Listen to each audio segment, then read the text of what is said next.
Jelas, jelas Pak. Jelas, alhamdulillah. Baik, izin share screen ya Pak Anwar ya. Sudah terlihat ya? Ya, sudah dok. Baik, alhamdulillah. Ya, ini pikun itu bahasa kerennya adalah demensia. Jadi kalau ditanya pikun itu apa sih? Ya, demensia. Ini bahasa kerennya ya. Jadi kalau ada istilah ini, mudah-mudahan sahabat saya paham dengan istilah ini. Ya, demensia atau pikun. Ada beberapa ayat yang menceritakan tentang pikun ini. Ya. Salah satunya surat Yasin yang sering kita baca ya. Wa man nu'ammirhu nunakizhu fil khalq afala ya'qilun. Ya, jadi barang siapa yang kami panjangkan umurnya, niscaya kami kembalikan dia kepada awal kejadiannya. Jadi kembali ke awal lagi, jadi bayi lagi yang nggak ngerti apa-apa. Ya. Maka ditanya, maka mengapa mereka tidak mengerti? Afala yaqilu. Memang pikun ini jadinya gampang lupa ya, kembali kepada awal. Dalam ayat lain juga dikatakan kata-kata pikun juga dipanjangkan umurnya sampai pikun supaya dia tidak mengetahui lagi sesuatu pun yang dahulunya telah diketahui. Dalam surat Al-Hajj ya, ayat 5. Jadi ternyata memang pikun ini memang menyebabkan sesuatu yang dia sebelumnya tahu menjadi tidak tahu. Dalam panjang tetapi baik amalnya, dan rugilah orang yang dipanjangkan umurnya tetapi buruk amalnya. Ya, jadi walaupun kita dipanjangkan umur, tapi kalau amalnya banyak, insya Allah itu lebih baik ya daripada dipanjangkan umur tetapi amalnya malah buruk. Nah, ini juga dalam hadis riwayat Bukhari dan Ahmad dikatakan bahwa semua penyakit itu ada obatnya kecuali satu penyakit, yaitu penyakit tua. Memang penyakit tua ini adalah merupakan fase degeneratif dari tubuh kita. Nah, ini gambaran sedikit tentang pikun, dan Allah menjelaskan tentang bagaimana pikun itu kembali kepada awalnya, dari yang dia tidak tahu menjadi yang dia tahu menjadi tidak tahu. Jadi kayak kembali ke bayi lagi. Jadi dari bayi ke dewasa, ke pikun, nah ke bayi lagi. Maka itu kenapa orang pikun itu kadang-kadang berperilaku seperti kayak anak-anak memang. Maka itu bagi sahabat sehat yang punya orang tua yang sudah mulai pikun, harap maklum ya. Jadi memang kondisi pikun ya seperti itu, ya. Kondisi demensia seperti itu. Nah, kalau kita melihat kejadian pikun di dunia ini, angka kejadian di Asia ternyata cukup tinggi loh kalau kita lihat di sini ya. Tinggi sekali ini dibandingkan dengan negara Eropa, bahkan dengan Afrika aja angka demensia pada penduduk wilayah Asia itu angkanya cukup tinggi. Saya tidak tahu kenapa ini kok cukup tinggi gitu ya. Apa pengaruh pola hidup kita, pola pikir kita, atau faktor yang lain. Wallahu a'lam. Tapi yang pasti angkanya cukup tinggi. Nah, sedikit kita coba pahami tentang demensia ini. Kita kenal dengan otak kita yang letaknya di daerah kepala. Ya, di sini ada otak. Ya, otak itu mendapat nutrisi dari pembuluh darah. Kemudian otak itu akan menyalurkan jalur-jalurnya melalui saraf-saraf. Ya, ada nervus 1 sampai nervus 12 ya, atau saraf 1 sampai 12, dan juga dengan adanya medula spinalis di daerah tulang belakang. Ya, maka itu kenapa akan berdampak banyak aspek ketika kita sudah mulai. Nah, ini gambaran sedikit bahwa saraf itu ada semacam sinyal-sinyal ya. Ini sinyalnya seperti ini, sebenarnya video nih, tapi ini nggak bisa nih saya itu ini, tapi artinya bentuk sinyal-sinyal.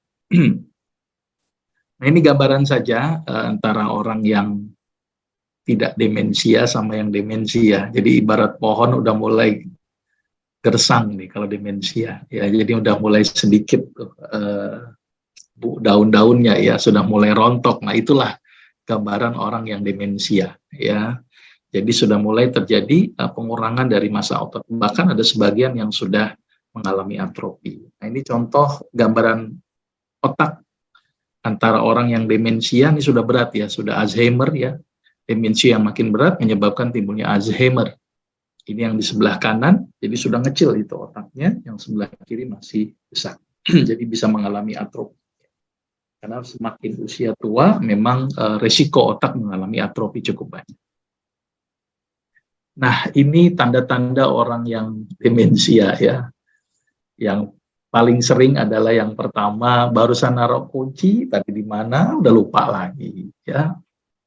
Kadang-kadang masalah komunikasi ya, ngomongnya A jawabannya ke B, jawabannya ke C. Nah, itu salah satu tandanya. Terus kemudian dalam memecahkan masalah begitu sulit ya. Karena memang dia mengalami demensia. Terus kadang-kadang lupa waktu sama tempat gitu. Ini saya di mana ini ya? Ini tadi jam berapa? Nah, udah mulai-mulai itu. Perubahan mood sudah mulai berubah, gampang marah, gampang sedih gitu ya. Gampang gembira, jadi berubah moodnya cukup signifikan. Ya, kadang-kadang berubah kepribadian. Nah, ini salah satu tandanya. Ya, jadi kalau sudah mulai ada tanda-tanda ini dan umurnya sudah mulai tua, ya perlu dipertimbangkan bahwa kita mengalami demensia. Tetapi tidak menutup kemungkinan bahwa demensia juga terjadi pada usia yang sangat muda. Ya, misalnya karena satu penyakit tertentu yang menyebabkan otak tidak mendapat asupan makanan sehingga dia mengalami proses atrofi. Tetapi secara garis besar, orang yang terjadi demensia adalah orang-orang yang sudah mulai berumur tua, ya secara garis besar. Nah, faktor-faktor yang meningkatkan demensia. Jadi demensia itu bisa dipicu dengan beberapa faktor.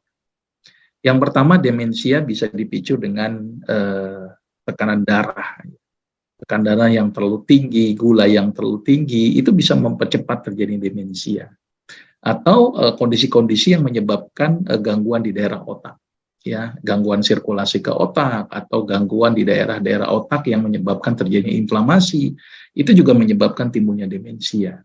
Bahkan stres, ya, marah-marah, ya, itu juga meningkatkan kortisol yang tinggi sehingga menyebabkan timbulnya demensia. Walaupun ada juga yang karena faktor genetik. Tapi kita tidak bahas yang faktor genetik. Tapi banyak sekali faktor-faktor yang menyebabkan demensia. Yang paling sering adalah penyakit diabetes ini yang cukup sering ya. Karena memang kadar gula yang tinggi menyebabkan aliran darah ke daerah otak menjadi masalah. Sama orang yang stres. Stres ini cukup dominan menyebabkan timbulnya demensia. Maka itu supaya kita tidak mudah demensia, ya jangan banyak stres ya, banyaklah tersenyum. Ya. Nah, ini langsung saja supaya nanti efektif kajian kita pada malam ini beserta tanya jawabnya. Ini sedikit langsung saya berikan solusi. Saya nggak langsung ke teori, langsung aja ke solusi. Ya. Jadi yang pertama, bagaimana untuk mencegah kita tidak semakin demensia. Langkah pertama adalah bagaimana meningkatkan aliran darah ke otak. Ini yang paling penting. Langkah yang sederhana yang bisa kita lakukan adalah apa? Sujud dan tidur miring ke kanan. Ini dua mekanisme yang luar biasa untuk meningkatkan aliran darah ke otak. Ya, maka itu orang yang memperbanyak sujudnya, orang yang selalu tidur miring ke kanan, itu ternyata bisa mencegah timbulnya demensia. Ya. Terus kemudian meningkatkan aktivitas otak supaya tidak mudah pikun. Dengan cara apa? Banyak menghafal. Banyak menghafal, tetap beraktivitas, walaupun sudah tua dan pengangguran, tetap beraktivitas, tetap menghafal. Ya, ini kesempatan untuk menghafal Quran. Menghafal Quran ini sangat luar biasa untuk bisa mencegah timbulnya demensia. Terus kemudian apalagi perbanyaklah neurotransmitter. Ya, seperti golongan-golongan serotonin. Contohnya apa? Kurma dan pisang. Makanya disunahkan mengkonsumsi kurma 7 butir, karena ternyata di kurma mengandung triptopan yang ending-endingnya triptopan itu akan digunakan oleh tubuh menjadi suatu neurotransmitter yang disebut dengan serotonin. Maka itu perbanyaklah konsumsi makanan-makanan yang mengandung triptopan. Di antaranya adalah kurma, kemudian pisang. Jadi selain sujud, kemudian menghafal, perlu ada tambahan serotonin. Untuk apa? Untuk sinyal-sinyal di otak. Kemudian jangan lupa meningkatkan nutrisi ke otak. Ya, perbanyak makan ikan, konsumsi minyak zaitun. Kita tahu bahwa omega 3, omega 9 sangat berperan penting pada otak kita. Maka itu perlu asupan-asupan ini. Terus kemudian apalagi? Oksigenasi ke otak. Ya, oksigenasi ke otak ini juga cukup penting. Ya, sambil aliran darah ditingkatkan, oksigenasi juga dilakukan dengan cara apa? Ya tadi olahraga pagi, ya tidak stres, ya terus kemudian perbanyak senyum supaya pembuluh darahnya melebar. Kalau stres pembuluh darahnya ciut, kalau senyum pembuluh darahnya melebar, sehingga nutrisi ke otak menjadi lebih bagus. Jadi selain alirannya diperbaiki dengan sujud dan tidur miring ke kanan, itu juga perlu tingkatkan aliran darahnya dengan memperlebar pembuluh darah. Dengan cara apa? Salah satunya adalah dengan senyum dan tidak stres. Kemudian konsumsi makanan-makanan yang memiliki efek vasodilator di daerah otak. Salah satunya adalah pegagan dan ginkgo. Nah, ini beberapa tips ya supaya kita tidak mudah timbul demensia. Walaupun sebenarnya semakin usia pun akan demensia akan mengenai kita. Cuman apakah demensia ini progresif atau tidak, ya tergantung aktivitas kita. Kalau aktivitas-aktivitas yang mencegah timbulnya demensia, maka insya Allah kita tidak mudah kena demensia berat. Kalaupun kena demensia ya ringan-ringan saja. Wajar lah lupa naruh kunci di mana gitu ya. Wajar kalau gampang emosi, tapi bagaimana kita bisa meredam. Nah, ini beberapa tips. Jadi langsung saya tips saja bagaimana untuk menyelesaikan permasalahan demensia. Nah, salah satunya ini. Ini beberapa tips ya. Ini nanti saya akan sebar di komunitas Sahabat Sehat. Jadi teman-teman yang sudah tergabung dalam Sahabat Sehat silakan diambil ini PowerPoint ini. Ya, ini adalah cara yang sederhana, ya murah meriah, ya tapi ternyata sangat efektif untuk mencegah timbulnya demensia. Terus bagian demensia bagaimana ya? Dan memperlambat proses demensia tidak semakin parah. Nah, ini gambaran sedikit buat Sahabat Sehat dan pemirsa Umat TV. Mudah-mudahan kita bisa tercegah dari penyakit demensia ini. Ya, kalaupun tua, mudah-mudahan tuanya tidak demensia. Ya, kira-kira itu sedikit paparan dari saya tentang demensia. Mudah-mudahan ini bisa menjadi tambahan masukan supaya apa yang tanya jawabnya bisa lebih banyak. Kemarin selalu kurang, terus waktunya untuk tanya jawab. Jadi saya kasih materinya sedikit saja, nanti kita banyak tanya jawab. Mudah-mudahan bermanfaat. Saya kembalikan ke moderator Pak Anwar. Assalamualaikum warahmatullahi wabarakatuh. Assalamualaikum warahmatullahi wabarakatuh. Alhamdulillah pemirsa Umat TV dimanapun Anda berada dan juga peserta Zoom yang ada di malam hari ini. Kita sudah mendengarkan secara singkat tadi penjelasan berkaitan dengan tema kita pada malam hari ini tentang pikun, gejala, dan penyebabnya. Baiklah, pada sesi ini kita nggak terlalu buang waktu, kita memanfaatkan kepada pemirsa. Silahkan yang ada di YouTube Umat TV bisa chat di kolom komentar, dan begitu pula yang ada di room Zoom, dan sebelumnya mohon maaf kalau bisa nama dan asalnya. Silahkan, kami prioritaskan yang ada di room Zoom. Raise hand, silahkan yang ada mau raise hand, silahkan.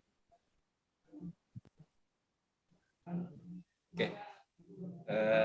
Sambil menunggu, ini sudah ada Dok dari mana? Dari WhatsApp.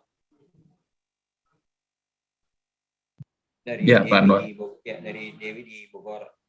Pertama, apakah cepat pikun bisa disebabkan oleh stres atau kerja yang terlalu berat di masa-masa produktif? Baik, ya.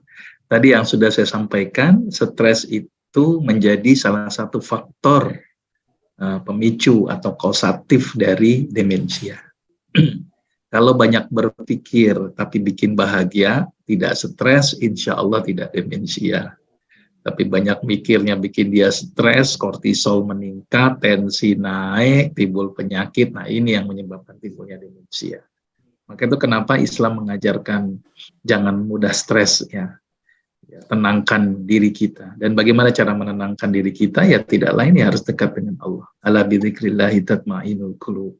Dengan banyak berzikir, ingat Allah, maka hati kita menjadi tenang dan kita tidak mudah timbulnya stres. Stres benar-benar menjadi salah satu faktor ya pemicu timbulnya demensia. Tapi untuk berpikir positif, misalnya menghafal, ya itu malah bagus untuk mencegah timbulnya demensia. Aktivitas itu penting, maka itu semakin tua harus tetap aktivitas. Tapi tolong pikiran yang positif, bukan pikiran yang negatif. Pikiran yang membawa kepada aspek ketenangan, bukan pikiran yang membawa aspek menyebabkan timbulnya stres. Kalau tidak ada aktivitas pun juga bisa menyebabkan timbulnya demensia. Maka itu pentingnya aktivitas otak kita. Maka itu otak kita harus selalu beraktivitas, tapi untuk aktivitas yang selalu positif. Kalau misalnya kita disibukkan dengan sesuatu yang mendekatkan dengan Allah, maka itu menjadi sangat positif. Tapi kalau kita disibukkan dengan sesuatu yang menjauhkan diri kepada Allah, bahkan menimbulkan kemaksiatan, nah ini akan menyebabkan timbulnya negatif pada otak kita. Maka itulah berbuatlah yang baik dalam hidup kita. Jangan berbuat yang buruk. Maka otak kita akan aman insya Allah. Wallah alam, kira-kira gitu. Ini dari Ibu Nina nih. Bundanya sudah 94 tahun dok, mengalami halusinasi. Nah ini mungkin nasihat buat anak-anak atau keluarga yang memiliki orang tua yang masih usia, dan mungkin ada nasihat dari dokter berkaitan dengan hal ini. Ya, Pak Anwar masih agak kecil suaranya Pak Anwar. Mungkin mic-nya ya. Gimana? Ini ya. Kalau ibu saya 90 tahun mengalami halusinasi ya. Artinya nasihat yang mungkin bagi. Iya. Memang penyakit tua ini memang cukup sulit ya. Semakin tua memang akan mengalami banyak penurunan fungsi ya. Fungsi kognitif ya, fungsi intelektual ya. Fungsi semuanya itu akan mengalami proses penurunan ya. Maka itu ketika memang seorang ibu sudah 94 tahun mengalami halusinasi, ya, mungkin saja ada bagian otaknya yang memang sudah mengalami atrofi yang menyebabkan timbulnya tersebut. Atau boleh jadi otaknya sih aman-aman saja. Tetapi memang mungkin ada satu penyakit yang menyebabkan timbulnya itu. Saran saya mungkin perlu diperiksa lebih lebih dalam lagi ya, penyebabnya apa, karena banyak faktor. Ada yang halusinasi disebabkan karena, mohon maaf ya, misalnya skizofrenia atau psikosis gitu ya, atau gangguan kejiwaan, misalnya begitu. Ya, ada juga yang memang halusinasi disebabkan karena obsesi. Ada juga yang halusinasi memang ada hubungan dengan kelainan pada otak. Tetapi yang pasti memang pada orang-orang yang sudah mulai mengalami peningkatan usia yang sudah mulai tua, memang akan mengalami penurunan fungsi dari otaknya itu sendiri. Maka itu kadang-kadang ketika orang tua, kadang-kadang masalah yang sepele jadi marah-marah gitu ya. Karena memang fungsi dari otaknya sudah mulai menurun. Maka itu kita sebagai anaknya ya, kepada orang tua ya harus bisa memahami. Jadi jangan sampai kita malah ngomel-ngomelin lah, malah mencaci maki, apalagi aduh jangan deh ya. Kita harus menyadari kondisi orang tua kita. Nah, kalau seandainya sudah mulai terjadi halusinasi, sebaiknya diperiksakan dulu ya untuk memastikan penyebabnya apa. Apakah ada gangguan kejiwaan, ataukah memang ada masalah di bagian otaknya yang berhubungan dengan masalah faktor usia. Nah, itu perlu ada pemeriksaan lebih lanjut lagi. Wallah alam, kira-kira begitu. Ke dokter mana dok? Periksa apa dok? Ya, langkah pertama ibu bisa ke psikolog atau psikiater gitu ya, atau ke neuro atau ke saraf. Ya, coba ibu ke bagian itu. Itu ya Bu Yana ya. Iya. Baik ya. Dok, terima kasih. Sama-sama. Di komentar YouTube dari Nurtiati, mertua saya gampang banget stres, dok. Dikit-dikit dipikir.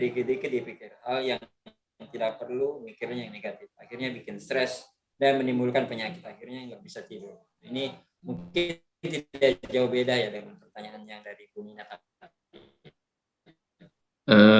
Pak Anwar agak kencang sedikit Pak Anwar. Saya agak kurang dengar Pak Anwar.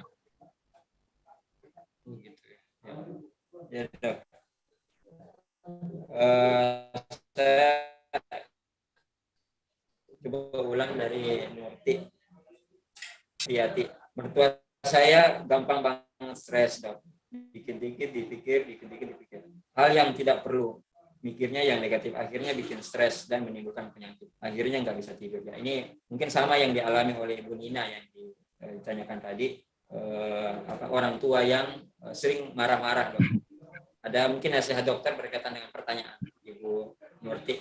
Silakan, dok. Ya,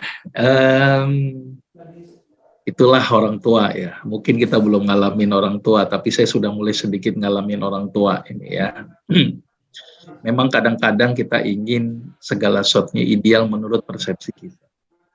Dan kadang-kadang memang kita menganggap bahwa kita yang paling benar nih, anak kita salah terus. Langkah pertama kita harus introspeksi diri dulu. Ya, jangan-jangan kita yang salah nih, jangan-jangan gitu ya. Perlu introspeksi. Atau mungkin cara didik kita yang harus kita evaluasi ya. Misalnya seperti itu. Kalau misalnya nih saya bertindak sebagai orang tua. Nah, pada orang tua yang mengalami proses tadi ya, mudah timbulnya stres, buat saya itu sesuatu hal yang memang banyak sekali terjadi pada orang-orang yang tua.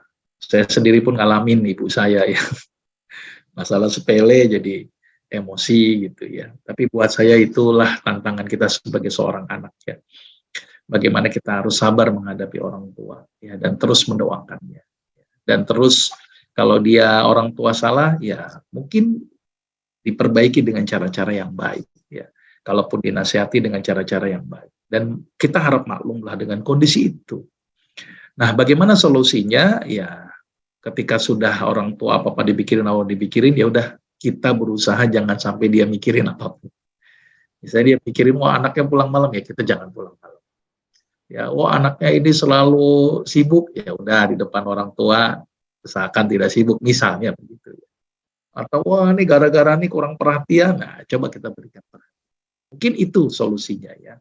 Tapi sekali lagi kita harus memahami kondisi itu, memaklumi kondisi itu. Karena memang pada orang-orang yang tua itu begitu mudahnya itu terjadi gangguan tadi yang saya bilang ya, gangguan mood gitu ya, terus kemudian sudah mulai penurunan fungsi-fungsi tubuh yang lainnya. Dan kadang-kadang suka menimbulkan post power syndrome tuh kadang-kadang. Biasa dia menjabat, merintah semuanya, tiba-tiba nggak bisa dia perintah dan menjabat, jadi timbul stres. Ya langkah pertama ya kita harus buat mereka tidak stres. Sayangi mereka dengan kata-kata yang baik dan doakan mereka. Mungkin itu Pak Anwar. Ya, baik. Saya kembali ke pertanyaan yang ada di room Zoom. Ini ada dua pertanyaan yang sama dari orang yang berbeda. Pertama dari Ibu Ita ya, Ita dan Umu. Sama berkaitan dengan minyak zaitun, Dok. Salah satu hal yang bisa mencegah pikun yang tadi dijelaskan oleh dokter itu konsumsi minyak zaitun. Nah, pertanyaannya di sini untuk mengkonsumsi setiap hari apakah tidak memiliki efek samping. Yang kedua, kapsul yang kita minum ada dampak hijau atau tidak ya? Ini mengkonsumsi minyak zaitun yang berkepanjangan, Dok, apakah ada efek samping? Silakan, Dok. Iya, tadi saya sudah sampaikan bahwa minyak zaitun itu mengandung omega 9 ya, jadi sangat bagus untuk otak. Jadi silakanlah mengkonsumsi minyak zaitun. Tapi saran saya minyak zaitun jangan digoreng ya. Biasanya kalau digoreng sudah berubah tuh strukturnya. Jadi minyak zaitun bisa dicampur saja ke sayuran, disiram kayak gitu, atau diminum langsung. Itu jauh lebih bagus. Karena kalau sudah dipanaskan, khawatir sudah timbul senyawa trans fat. Berapa dosisnya ya jangan berlebihan. Biasanya cukup 2 kali 2 sendok makan sudah cukup dalam sehari ya. Jadi jangan berlebihan. Ya, sebelum makan ya, Dok. Ya, boleh sebelum makan, boleh sudah makan tidak masalah. Ya, yang penting tadi jangan sehari 1 botol. Nah, itu berlebihan berarti ya. Boros juga jadinya.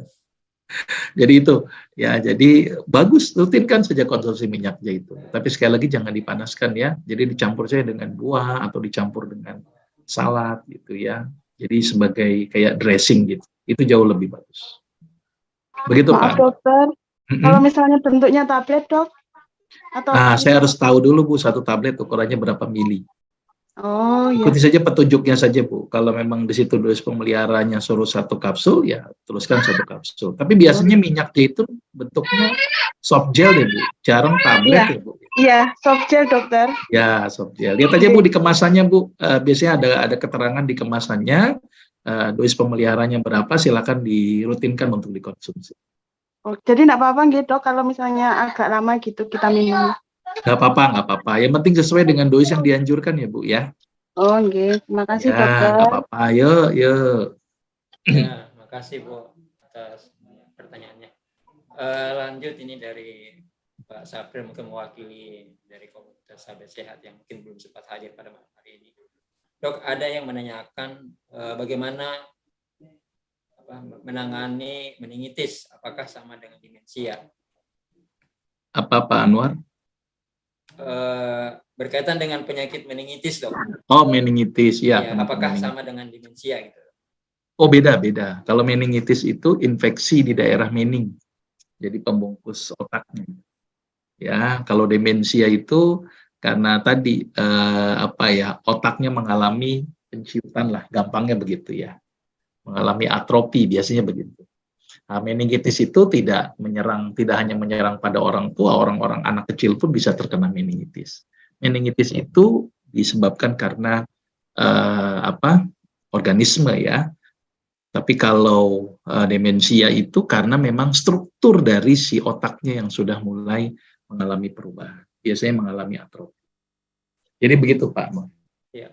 Ini juga Dok berkaitan dengan konsumsi tanaman obat pegagan. Pegagan yang untuk yang segarnya itu apa bisa dilalap tanpa direbus atau ada proses? Iya. Malah paling bagus dilalap tuh Pak. Dilalap kan sering tuh kalau orang Sunda pakai lalapan antanan ya. Nah, itu bagus tuh Pak. Atau kalau memang bosan bisa dalam bentuk rebusan. Karena ada rebusan-rebusan yang sudah jadi dalam bentuk teh itu. Nah, itu boleh silakan dipakai. Ya, tetapi yang paling mudah itu dibikin lalapan. Betul, dibikin lalapan. Ya, selanjutnya Dok pertanyaannya, apakah tidur pagi setelah sholat subuh dan tidur setelah sholat asar salah satu penyebab pikun, Dok? Kalau saya korelasinya hubungannya dengan oksigenasi. Jadi gini, pagi hari itu harusnya sih dilakukan dengan aktivitas. Tiba-tiba aktivitas kita sangat rendah ya, maka oksigenasi ke otak pun juga berdampak buruk. Apakah ini menyebabkan mudahnya demensia? Ya, itu perlu ada penelitian lebih lanjut lagi. Tetapi kalau hubungan secara langsung, mungkin saja. Hubungan tidak langsung, mungkin saja. Karena kadar oksigen yang sedikit di otak juga bisa menyebabkan timbulnya demensia. Maka itu kita dilarang tuh tidur di pagi hari dan tidur di sore hari. Tapi perlu penelitian tuh, apakah ini bisa menambah demensia secara langsung? Nah, itu perlu penelitian. Begitu Pak. Tapi yang pasti Islam mengajarkan jangan tidur di pagi hari dan sore hari. Wallahu a'lam. Ini dari berikutnya pertanyaan di room Zoom, Dok. Dari Ummu. Dok, jika konsumsi minyak zaitun yang kapsul ikan kulit temukan, saya nggak begitu, ini agak kecil. Apakah nanti berdampak atau tidak pada kulit? Oh, maksudnya ini minyak zaitun yang kapsul, Dok? Iya. Berkaitan dengan bahan-bahan kapsulnya mungkin. Iya, minyak zaitun itu kandungan omega 9-nya bagus untuk otak. Selain itu juga minyak zaitun juga bagus untuk kulit tuh. Makanya sering kan dipakai untuk oles dengan minyak zaitun. Itu bisa menambah kelembaban kulit. Jadi penggunaan minyak zaitun untuk kulit bagus banget, sangat bagus.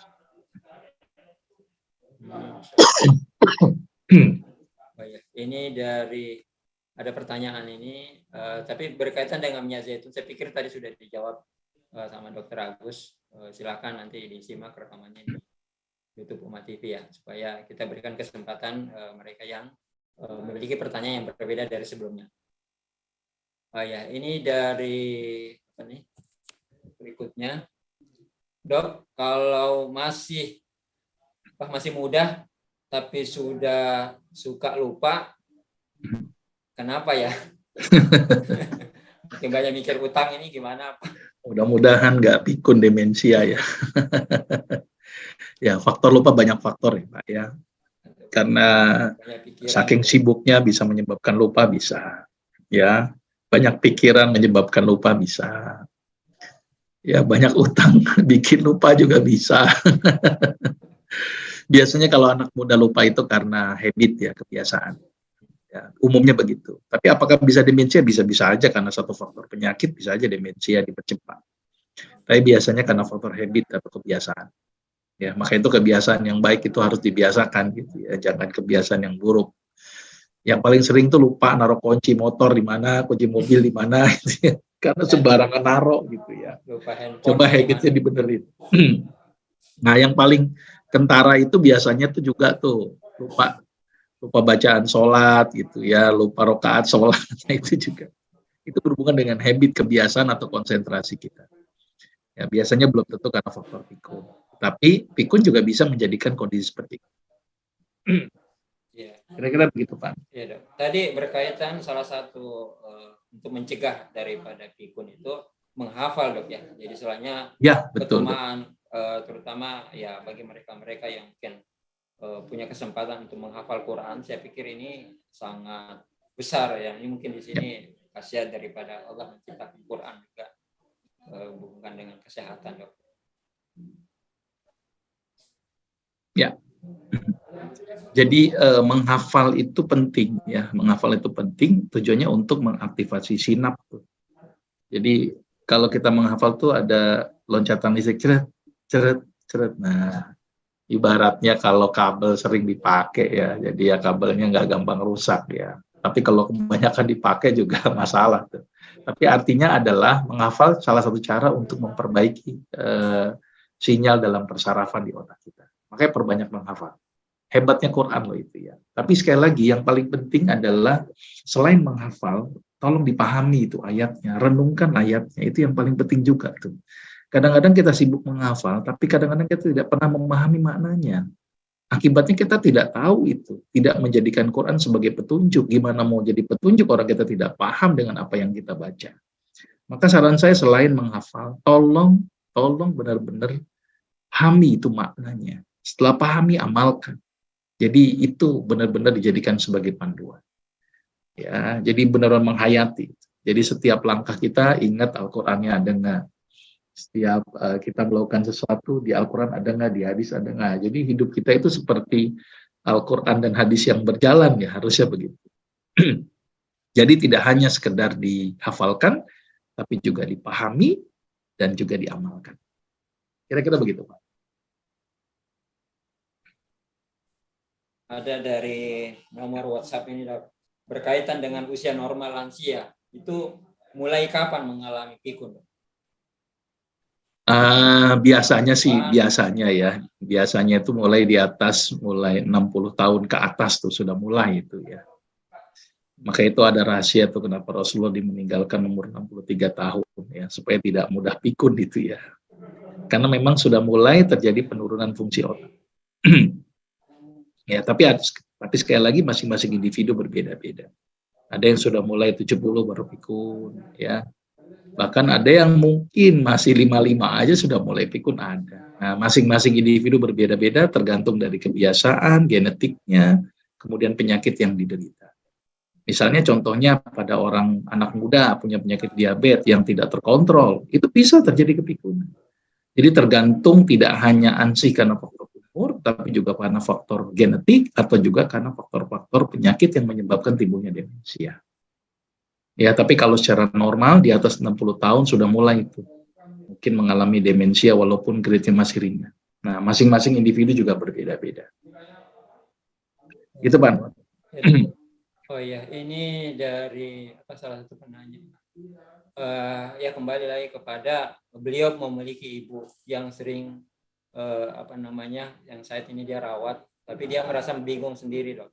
Mungkin ada tempat yang bisa dijadikan untuk konsultasi atau mendapatkan jasa merawat orang tua, Dok. Kalau di luar negeri kan pastinya banyak, tapi kalau di Indonesia ini mungkin mungkin ada perawat atau jasa yang bisa menawarkan perawatan orang tua lansia gitu. Silakan, Dok. Iya, saya belum punya channelnya, Pak. Belum ada channel, Pak, untuk perawat untuk merawat orang tua. Ya, saya belum ada channelnya. Mungkin bisa mendatangi mungkin rumah sakit atau klinik, tanya saja bagian customer service yang mudah-mudahan mungkin ada. Ya, atau coba cari deh. Saya belum ada channelnya. Belum ada channelnya, Pak. Oh iya. Ini berkaitan dengan usia, mungkin sudah dijawab juga tadi. Suka lupa ya, artinya masa-masa pikun itu antara umur 60-an sampai 70-an. Ya, ini dari Pak Safril mungkin mewakili komunitas sahabat sehat.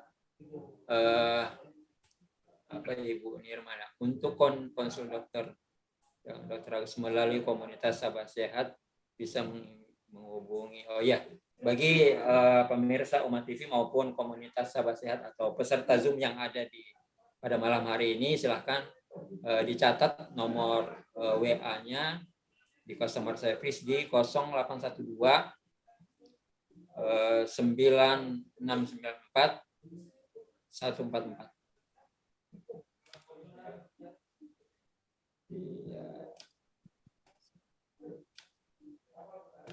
Ya, ini kembali dok, pertanyaan sambil menunggu pertanyaan yang ada di room. Silakan bagi Bapak Ibu yang ada di room Zoom yang mau menyampaikan, silahkan di raise hand.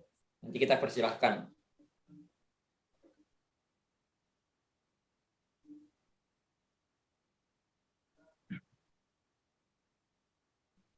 Ya, sambil nunggu pertanyaan, ini mungkin yang ketiga nih dari WhatsApp.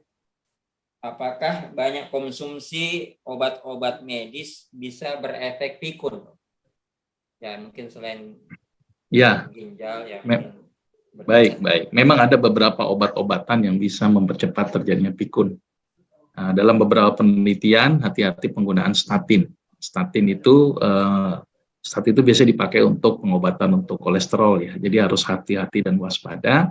Itu biasanya bisa menyebabkan proses kepikunan. Jadi harus waspada penggunaan statin. Itu contohnya, salah satunya ya. Jadi memang ada beberapa faktor yang menyebabkan itu. Begitu Pak Sab. Begitu Pak Anwar. Ya, terima kasih dok atas jawaban yang diberikan. Ini Pak Anwar ada yang nanya nih VCO nih ya. Oh iya, tadi kelewat tadi. Ya, artinya begini, semua minyak pada dasarnya baik ya, VCO baik, minyak zaitun baik ya, terus minyak-minyak yang lainnya juga baik. Yang buruk itu adalah ketika proses pemasakan yang dilakukan dengan suhu tinggi atau kadang-kadang dilakukan pemasakan berulang-ulang gitu kan.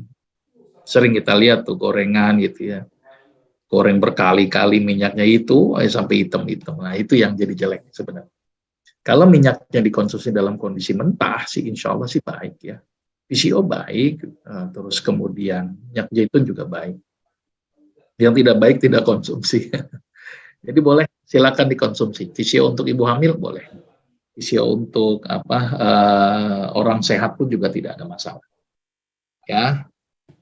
Jadi begitu. Jadi boleh VCO, boleh minyak zaitun gitu ya. Dua-duanya memiliki keunikan masing-masing.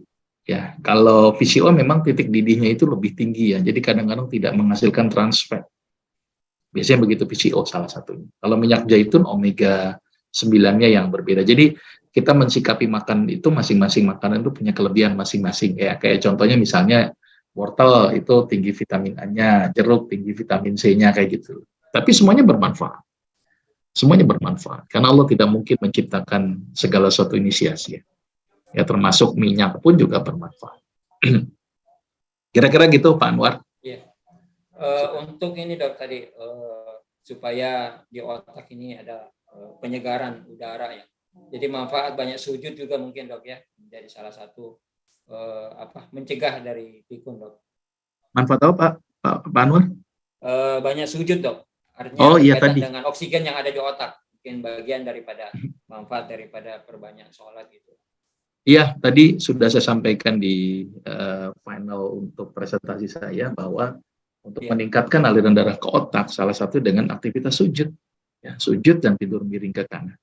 Itu sangat membantu sekali untuk mencegah semakin progresivitasnya demensia dan bahkan bisa mencegah timbulnya demensia.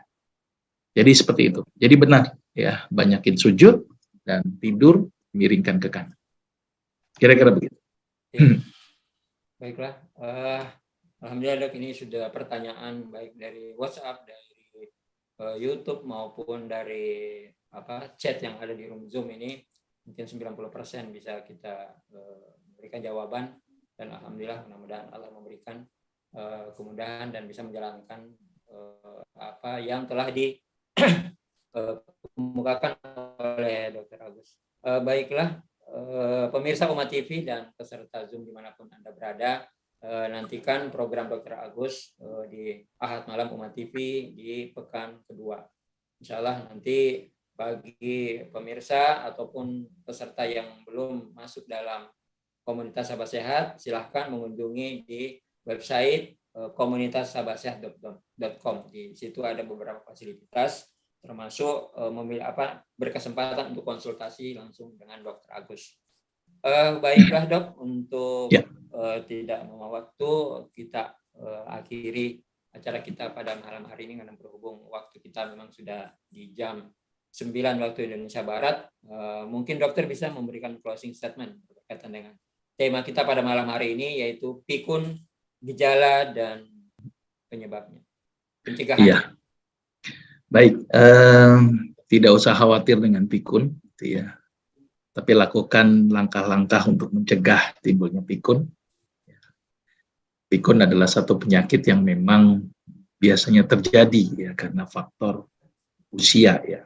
Dan Allah bilang dalam beberapa ayatnya bahwa sebagian manusia akan dijadikan pikun. Artinya dia lupa nih, dari sesuatu yang tahu menjadi tidak tahu.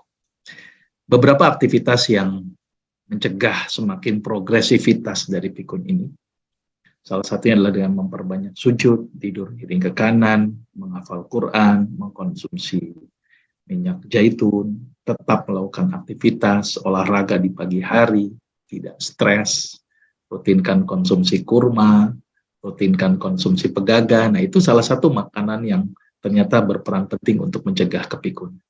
Mudah-mudahan kajian kita malam hari ini bisa menambah pengetahuan khususnya buat saya pribadi untuk selalu belajar, dan mudah-mudahan bisa bermanfaat buat sahabat sehat semua.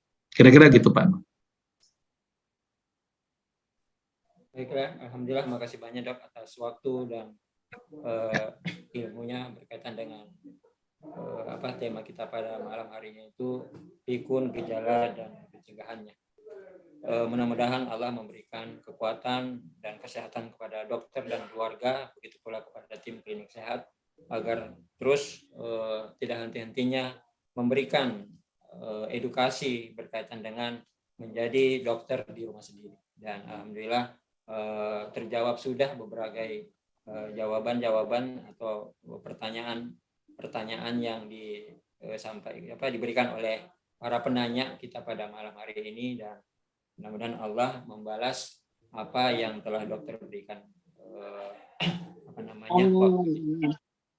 Kami atas nama Umat TV mengucapkan banyak terima kasih dan mohon maaf apabila ada kekurangan dan kendala-kendala yang konten atau tayangan kita pada malam hari ini. Dan jangan lupa pemirsa Umat TV maupun peserta yang ada di room Zoom, insya Allah pekan depan di Ahad malam tanggal 23